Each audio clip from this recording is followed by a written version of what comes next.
आज की कहानी का नाम है लालची कौवा। कंचनपुर के एक धनी व्यापारी के रसोई घर में एक कबूतर ने घोंसला बनाया हुआ था। एक दिन एक लालची कौवा उधर आ निकला। वहाँ मछली जो देखकर उसके मुंह में पानी भर आया। मुझे उस रसोई में घुसना चाहिए, पर कैसे? तभी उसकी निगाह कबूतर पर जा पड़ी। उसने सोचा, यदि मैं कबूतर से दोस्ती कर लूं तो शायद बात बन जाए। कबूतर जब दाना चुगने बाहर निकला तो कौवा उसके साथ लग गया।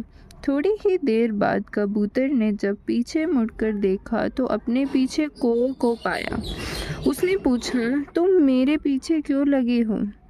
तुम मुझे अच्छे लगते हो, इसलिए तुमसे दोस्ती करना चाहता हूँ, कौवे ने मीठे स्वर में कहा।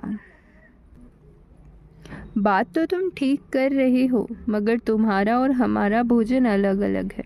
मैं बीज खाता हूँ और तुम कीड़े, कबूतर ने कहा। कोई बात नहीं, हम इकट्ठे रह लेंगे, कौवे ने चापलूसी की। शाम को दोनों पेट भरकर वापस आ गए। व्यापारी ने कबूतर के साथ कौवे को भी देखा तो सोचा कि शायद उसका मित्र होगा। एक दिन व्यापारी ने रसोई घर से कहा, आज कुछ मेहमान आ रहे हैं, उनके लिए स्वादिष्ट मछलियाँ बनवाएं। कौवा यह सब सुन रहा था। रसोइये ने स्वादिष्ट मछलियाँ बनाई। तभी कबूतर कौवे से बोला, चलो हम भोजन करने बाहर चलते हैं।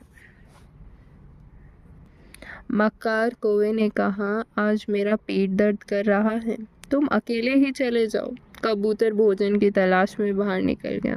उधर कौवा रसोई घर के बाहर निकलने का इंतजार कर रहा था। जैसे ही रसोइया बाहर निकला, कौवा तुरंत थाली की ओर झपटा और मछली का टुकड़ा मुंह में भरकर घोंसले में जा बैठा और खाने लगा। रसोइये को जब रसोई में खटपट की आवाज़ सुनाई दी तो वह वापस रसोई की ओर लपका। उसने देखा कौवा घोंसले में बैठा मछली का टुकड़ा मज़े से खा रहा है। रसोइये को बहुत गुस्सा आया और उसने कौवे की गर्दन पकड़कर मरोड़ दी। शाम को जब कबूतर दाना चुगकर आया तो उसने कौवे का हश्र देखा। जब उसने घोंसले में मछली का अधखाया टुकड़ा पाया तो देखा तो उसकी समझ में आ गया कि उसके ज़रूर लालच किया होगा, तभी उसकी यह हालत हुई।